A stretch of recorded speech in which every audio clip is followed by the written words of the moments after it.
മലയാള ഗാനങ്ങൾ നെഞ്ചേറ്റിയ ഒരു പാകിസ്ഥാൻ പൗരനെ പരിചയപ്പെടാം. സൗദിയിൽ ജോലി ചെയ്യുന്ന കാസിം ബായ് മലയാള ഗാനങ്ങൾ പഠിച്ച് പൊതുവേദികളിൽ പാടി കയ്യടി നേടുകയാണ് ഈ കലാകാരൻ. 14 രാവുദിച്ചതി മാനത്തോ കല്ലായി കർവത്തോ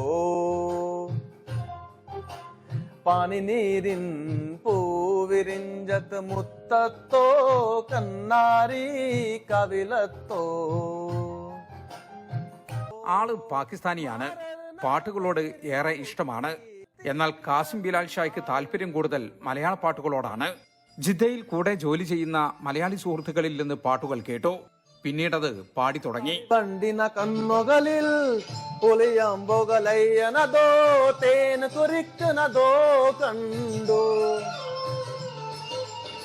വിറകൊല്ലുന്ന ചെണ്ടുകളിൽ ഉരിയാറുന്ന തന്തനമോ മാരതന്തനമോ കേട്ടു.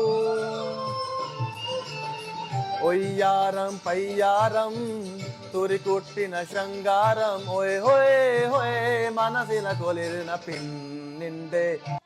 മലയാള പാട്ടുകൾ കേട്ട് വരികൾ ഉറുദുവിൽ എഴുതിയെടുത്ത് പഠിക്കും. പല പാട്ടുകളും ഇതിനകം ഹൃദ്യസ്ഥമാക്കി. പാടാനായി വാരാന്ത്യങ്ങളിൽ മലയാളി സുഹൃത്തുക്കളുടെ റൂമിൽ ഒത്തുകൂടും. കാപ്പുമല കണ്ട് പൂങ്കാട്ടെ കാനിക്ക നീ കൊണ്ടുവന്നാട്ടെ കാരക കായ്ക്കുന്ന നാട്ടിന്റെ മധുവൂറും കിസ്സ പറഞ്ഞാട്ടെ. ജിദ്ദയിൽ മലയാളി കൂട്ടായ്മകൾ സംഘടിപ്പിക്കുന്ന ചില വേദികളിലും പാടി. ഓണാഘോഷങ്ങളിൽ മാവേലിയായി വേഷമിട്ട് ശ്രദ്ധേയനായ കാസിംബായി ഓണപ്പാട്ടുകളും പാടും. മാവേലി നാടുവാനിടും കാലം മനുഷ്യരെല്ലാരും ഒന്നുപോലെ ആമത്തൊത്തോരേ വസിക്കും കാലം. കൂടെ ജോലി ചെയ്യുന്ന കണ്ണൂർ സ്വദേശി കലാകാരൻ കൂടിയായ ഹാരിസ് ഹുസൈനാണ് കാസിംബായിയുടെ സംശയങ്ങൾ തീർത്തു കൊടുക്കുന്നത്. അപ്പോൾ നമ്മളെ കൂടെയാണ് താമസവും ഫുഡും ഒക്കെ നമ്മളെ കൂടെ തന്നെയാണ്. അപ്പോൾ അതുകൊണ്ട് തന്നെ പുള്ളിക്ക് നമ്മളെ പാട്ടുകളോട് ഭയങ്കര താല്പര്യമാണ്.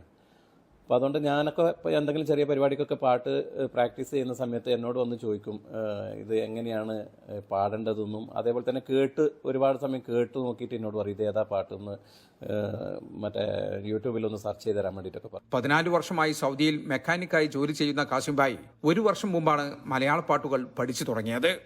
സംഗീതത്തിന് ഭാഷയുടെ അതിർവരമ്പുകൾ ഇല്ല. കേൾവിക്കാരുടെ ആസ്വാദനമാണ് പ്രധാനം. അതിന് ഏറ്റവും വലിയ ഉദാഹരണങ്ങളിലൊന്നാണ് കാസിം ബിലാൽ ഷാ. ജലീൽ കണ്ണമംഗലം, 24 ജിദ്ദ.